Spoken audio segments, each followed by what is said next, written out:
नमस्कार किसान भाइयों, स्वागत है आप सभी का मेरे यूट्यूब चैनल में। मैं आपका मित्र लोम सिंह राजपूत।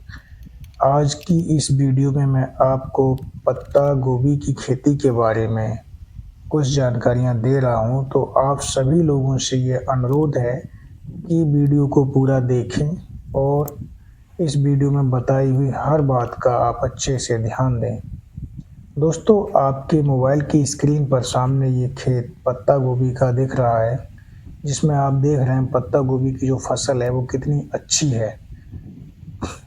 तो दोस्तों, ये अगर हम बात करें पत्ता गोभी की खेती की, तो ये ख़ास तौर पे सर्दियों की सीज़न में इसकी खेती आम तौर पर की जाती है।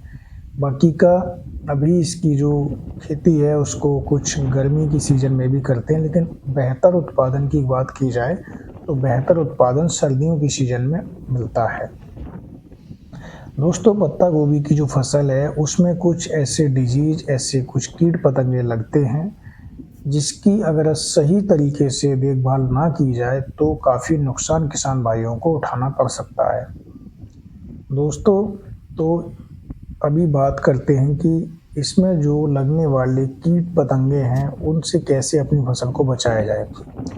अगर दोस्तों हम लोग नॉर्मली अगर हम ऑर्गेनिक या फिर नेचुरल तरीके से अगर हम पत्ता गोभी की खेती करते हैं, तो फिर हमारे लिए ज़रूरी है कि बेहतर इसका जो तरीका है वो हमें अपनाना चाहिए। उसमें हमारे लिए जगह-जगह खेत में गेंदा के पौधे लगा देने चाहिए। गेंदा के पौधे लगा देने से फ़ायदा ये होता है कि जो गेंदा का फूल होता है वो कीटों को अपनी ओर आकर्षित करते हैं, और जो कीट हैं फिर हमारी मेन फसल पर ना जाके वो गेंदा के फूलों पर कीट पतंगे पहुंच जाते हैं और वहाँ ही अपना भोजन ले लेते हैं। दोस्तों, ये तो एक हो गया, हम समवर्ती कुछ फसल हैं इनको लगाकर हम कीटों से अपनी फसल को काफ़ी हद तक बचा सकते हैं। इसके साथ साथ दोस्तों, हम अपने खेत में नीम ऑयल का स्प्रे कर सकते हैं। नीम ऑयल का स्प्रे करने से ये रहता है कि जो कीट पतंगे हैं वो आपकी फसल में नहीं लगते हैं, और जो आपके खेत में नुकसान पहुंचाने वाली जो इल्लियां हैं, जो लार्वा हैं, उन लार्वा के लिए नीम ऑयल की वजह से, नीम ऑयल की सहायता से उनको हम कंट्रोल कर सकते हैं। दोस्तों, इसके साथ साथ हम अपने खेत में बवेरिया बेसियाना या बीटी, बैसिलस थुरिंजिस, इसका हम छिड़काव करके अपनी फसल से ऑर्गेनिक तरीके से हम अपनी फसल में से कीट पतंगों को ख़त्म कर सकते हैं। अगर बात करते हैं कि केमिकल में, तो केमिकल में हम इंडोस्कार प्लस डेल्टा मैथिलिन को ले सकते हैं, जिसका छिड़काव करके हम अपनी फसल से कीट पतंगों को मार सकते हैं। दोस्तों, इंडोस्कार ना लेके अगर हम चाहें तो साइपरमेथ्रिन और क्लोरोपाइरीफास भी ले सकते हैं, या फिर अन्य भी बहुत सारे कीटनाशक हैं जिसमें हमारा इमामेक्टिन बेंजोएट होता है।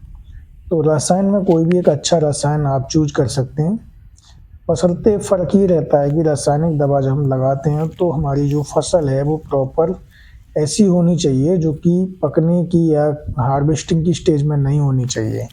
क्योंकि हार्वेस्टिंग की स्टेज में अगर कोई भी फसल है और उस समय पे हम किसी भी रसायन का स्प्रे करते हैं, तो ये बात का ध्यान रखना है कि रसायन का स्प्रे करने के कम से कम 2 सप्ताह तक उस फसल के लिए उसकी हार्वेस्टिंग ना की जाए और उसके लिए खाने के पर्पज़ से उसका उपयोग ना किया जाए, वरना कीटनाशक का अधिक असर रहता है और वो कीटनाशक कहीं ना कहीं इंसानों के लिए भी नुकसानदायक सिद्ध होती है। तो दोस्तों, ये पत्ता गोभी की खेती करने के साथ साथ कुछ सावधानियां हैं, उनको ध्यान में रखना चाहिए।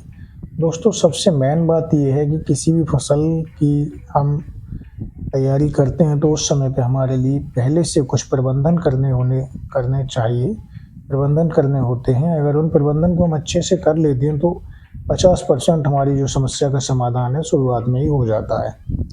तो जब हम अपने खेत में फसल कोई भी तैयार करते हैं तो उस समय प्रॉपर जब खेत की तैयारी करते हैं तो खेत की तैयारी के साथ में हमारे लिए अपने खेत में नीम की खली नीम की खली के साथ साथ हमारे लिए अपने खेत में ट्राइकोडर्मा और जो स्यूडोमोनास है, इन चीज़ों का इस्तेमाल करना चाहिए। अगर इन चीज़ों का हम पहले से इस्तेमाल कर लेते हैं तो 50% जो रोग और कीट पतंगे हैं वो नहीं लगते हैं। उसकी एक सबसे बड़ी जो समस्या होती है वो ये होती है कि कोई भी कीट है या कोई भी फंगस है वो हमारी मिट्टी में कहीं न कहीं पहले से विद्यमान होता है, और अगर हम शुरू में ही उसका ट्रीटमेंट कर देंगे, हमारा अपना सॉइल ट्रीटमेंट कर देंगे अच्छे से, तो उनके जो पैथोजेंस हैं या कीट पतंगों के जो एग्स हैं वो पहले से ही वो निष्क्रिय हो जाएंगे, तो हमारी फसल पर वो नुकसान नहीं पहुंचाएंगे।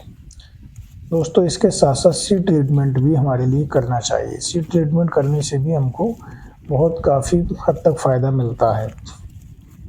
तो दोस्तों, ये मैंने आपको पत्ता गोभी के बारे में कुछ छोटी मोटी जानकारियाँ दी, और उम्मीद है कि आपको ये वीडियो अच्छी लगी होगी। दोस्तों, आप सभी लोगों से अनुरोध है कि हमारे चैनल पर आप लोग जुड़े रहें और हमारी हर वीडियो को आप लोग देखा करें। धन्यवाद मित्रों। अगर आपका कोई सवाल या सुझाव है तो आप कमेंट बॉक्स में अपना सवाल या सुझाव दे सकते हैं, जिससे कि हम अगली वीडियो में आपके उस सवाल या सुझाव के बारे में आपको कुछ बता पाएँ। तो दोस्तों, ये वीडियो आपको कैसी लगी ये आप बता सकते हैं। धन्यवाद दोस्तों। नमस्कार। जय हिंद, जय भारत, जय जवान, जय किसान, जय अन्नदाता।